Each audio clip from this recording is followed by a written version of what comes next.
le séminaire a porté sur la décarbonisation et la digitalisation, qui sont des thématiques qui sont d'actualité, surtout dans cette crise ukrainienne où l'énergie constitue un levier de pression de la Russie vis-à-vis des pays de l'Europe. La décarbonisation qui ouvre la porte pour la transition énergétique constitue un sujet d'actualité. Et ce qui nous inquiète en ce qui concerne les pays d'Afrique, c'est de se demander est-ce que le capital humain existe pour contribuer à cette transition-là? Est-ce que la réglementation existe pour que l'Afrique puisse participer de plein pied dans cette transition énergétique?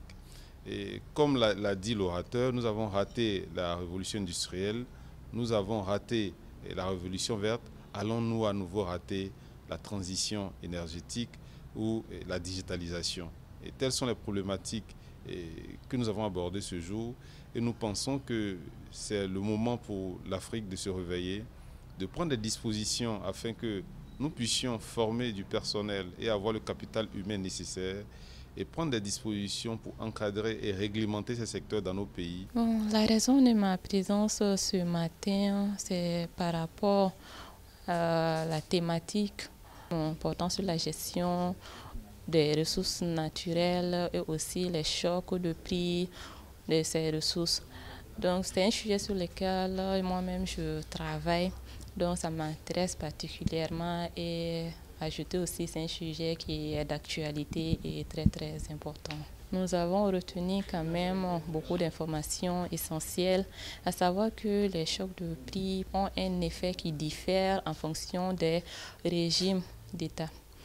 Aussi, comment est-ce qu'un gouvernement doit se préparer en avance pour contrecarrer ces chocs de prix et puis gérer ça? Nous sommes aujourd'hui à un ère de transition énergétique qui est important dans tous les secteurs d'activité, dont le secteur sur lequel je travaille, le secteur agricole. Voilà l'une des raisons qui m'a envoyé aujourd'hui ici afin d'approfondir mes connaissances sur le sujet et également avoir des orientations également sur la rédaction que j'aurai à faire sur les questions de financement climatique liées aussi à l'agriculture.